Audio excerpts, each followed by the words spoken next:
All right, so here's, the new version of the Cargo by KitBash in collaboration with, I guess, uh, what is it?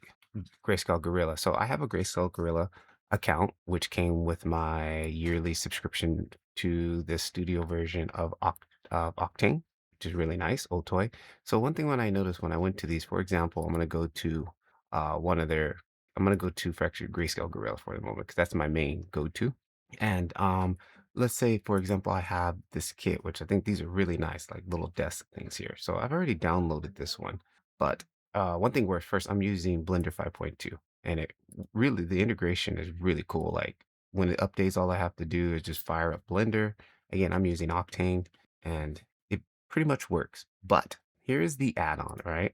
And I noticed this is when the add-on comes in, everything's ready to go. It's all set up for you, like, pretty much drag and drop. Let me go to cycles.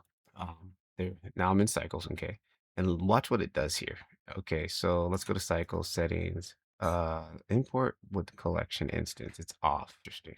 I don't know if that's on by default. I can't remember which one, but this is going to be the main corporate for us. So if I go back over to Grayscale Gorilla and we download, I'm going to say import into my Blender scene. All right, there, sent to Blender 5.2. And if we come in here, there's my guide I use for reference. Always work to real world scale, guys. And we come into cycles, everything is ready to go. Super nice, super convenient for you cycles guys, cycles gals. Everything's ready. But you notice that with this import with collections checked, I can't like break anything down. Like it's kind of like a single unit. Like it's a collection, right? And it's being instanced. So even when I press this button, I don't know if this does anything here. Instance to scene. Like I don't see it still like I can't, how do I get individual, like, there's not even an option, right? Well, anyways, it's an instance, okay? Looks like we got some artifacting there too. Or maybe that's because I'm overlapping. Yeah, I'm overlapping. Okay, whatever. All right, now watch what happens when I jump over to Octane. And we're going to do the same thing. I'm just going to import this same asset, import in. All right, set to Blender 5.2. And of course, with us over here, let's turn this off, turn this back on. Like, first of all, we don't even see anything. It's like ghosting, like, which I don't understand why. But let's see here. Let me turn this on, turn this on. Cargo instance scene. No, I don't know. Like, it's acting weird. Matter of fact, I'm going to restart it one more time just to see. Again, figuring out the workflow for this. Hey guys, do a big favor. If you're getting any value from this video, consider hitting that subscribe button so I can keep making more videos like this for you guys. Let's open up a fresh scene and let's just import that same thing again. Import it into Blender 5.2. There it is. We zoom in, we turn the render on, and at least it shows up this time. But you notice we don't have the materials. And you notice now I can click on individual objects, right? Like the objects are here. And the difference is I go back to the add-on that they have, Cargo Connector, and we go to settings. I have this ticked off. I turn this off. Import, what is this to say? It says import with collection instances. For us Octaners, don't use this. Don't check it. Leave it off, right? Because now we got individual control. And now that we can actually get down to each individual object, we can jump into our shader tab, and which is also nice. One thing I love about Grayscale Gorilla assets, they use a lot of PBR materials, which is very kind and friendly because we can easily convert that. Unlike sometimes when I use, different assets from Blender Kit, sometimes they're fully procedural and it's a pain to try to convert all that stuff. So it's nice that they keep a uniform setup of just PBR material. So that's very easy for us to convert. Again, if you are using the add-on here, the cross converter, here it is. The cross converter works really well. I'm going to set everything to 2.2 gamma for my albedo. Since it's just a straight PBR material switch, this should not be that hard, right? I can just come in here and go ahead and select everything, press Q, active object. And then what it does is if I jump over, you see here, it just basically made a Octane version, straight PBR convert, right? So let's go ahead and let me select all those and just do some housekeeping. There we go. Now, one thing, take note, whenever you're using this converter, because of the, where is it, emission is set to white, Octane thinks that the emission is connected. So it always adds this emission node. You can just delete that. Or you can just, before you convert it, you can set this to black and then it won't add that emission node, okay? But other than that, this does a very good job because look, non-color data for this normals, which is perfect. There was a little bit of sheen on that one. That was interesting. Non-color data for our roughness, gamma set to 1. It sets that all properly. 2.2 gamma linear sRGB. perfect setup for a straight convert. Now, one thing, I'm going to delete this. I just want to FYI for members, people who are not using the add-on. Let's see Blender's Octane's standard converter, which I have not used in recent updates. Okay, so this is again, this is the setup. It's a PBR setup. And let's just come over here and go convert. This is natively in Octane. You just go to material, into your material tab, and you'll scroll down to converter, convert to material Octane. Let's see what it does. Only selected material. Yes. Okay. And I don't even see if anything's popped up. Let me turn on the render. No, it didn't even really do anything different.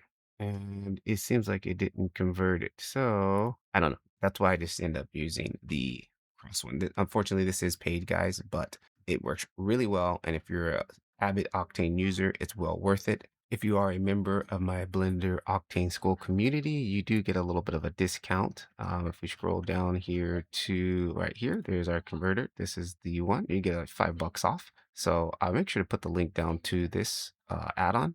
And those in the community, you guys get a little bit off. It is an affiliate link. So definitely take a look at that. So what I'm going to do is go back here and convert this the way I had did it before using the cross converter add-on. And go to active object. Boom. That converts it. Now you immediately see anything that had that wood material is being converted. That's what we want. Again, we can do a little housekeeping. We don't need this emission node. Delete that.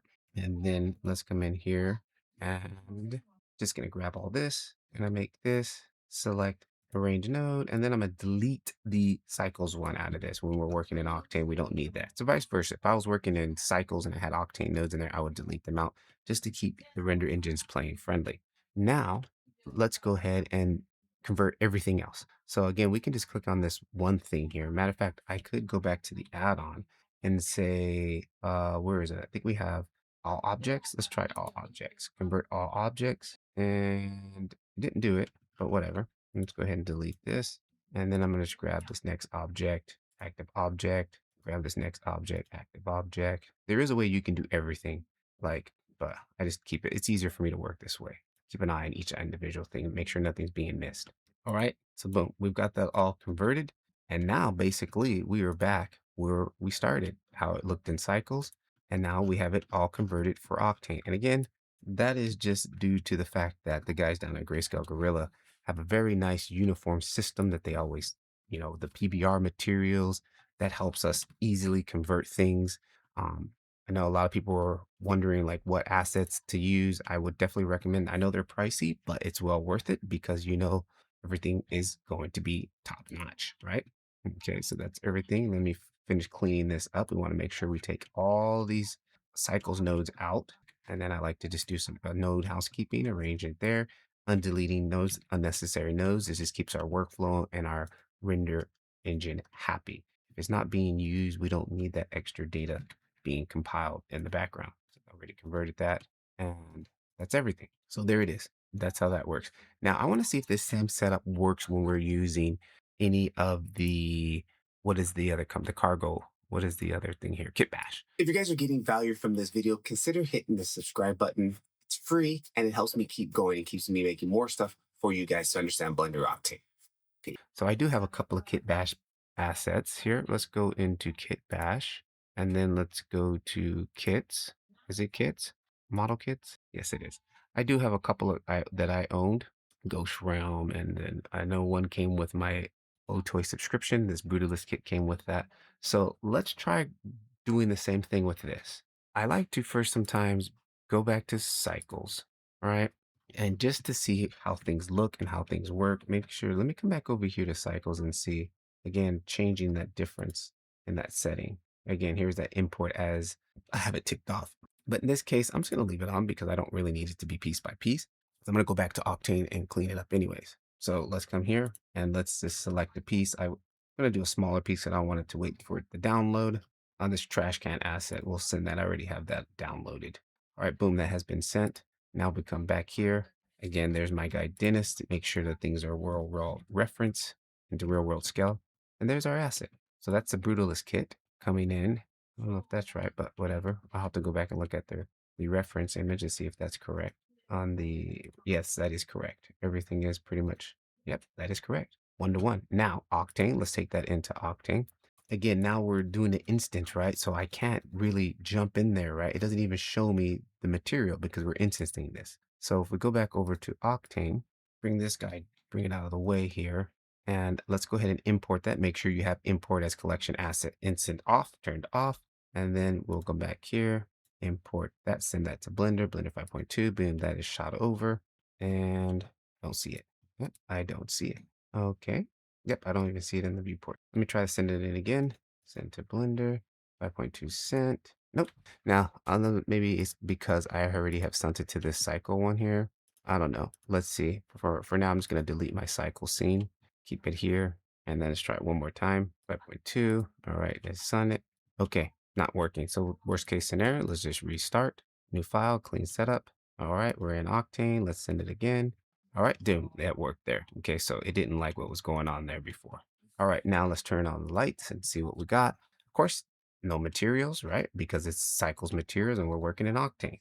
Let's go to our shading tab and to the lovely looks of my eyes, a PBR setup, which is absolutely cool because that's going to be really easy for us to convert. Now, this has multiple materials. Look at this. One thing I do when I use this converter app, make sure nothing has group nodes because sometimes things get weird when there's like a special group node. Again, that's why I stress, I love how clean they set everything up. Like they don't make these little cool little group nodes so you give you all these extra little controls and things, which ultimately on the back end for us converted from cycles to Octane is a major headache. So this again is why I like their assets. It's clean, it's simple. PBRs can work almost on any render engine as long as you just have these PBRs, you can load it up, So it's super cool. So now since we know everything is clean, let's come back into our converter and I'm just going to come down here to cross converter. Again, I like 2.2 gamma and all materials, active, all objects. And here, sometimes they may have a group node in there. And this has been a recent update. You can ungroup those nodes and texture previews. And I'm not worried about that right now. This is not about that. Okay, let's go ahead and convert this. I'm going to go ahead and say all objects. And this one time is going through each material in this object. You can see it scrolling through. All right, moment of truth. Turn on the render. Wait for it. Compiling the first time. And boom, there it is. So everything worked. Now we've got that converted straight over from what is it? I keep forgetting the name of that group. Yeah, KitBash. There you go, KitBash. Right. So that's basically the workflow. Then again, we just want to go through and delete all of our cycles nodes if we're going to be building an Octane scene. It's just good. It's a good workflow to always have. So hope that helps.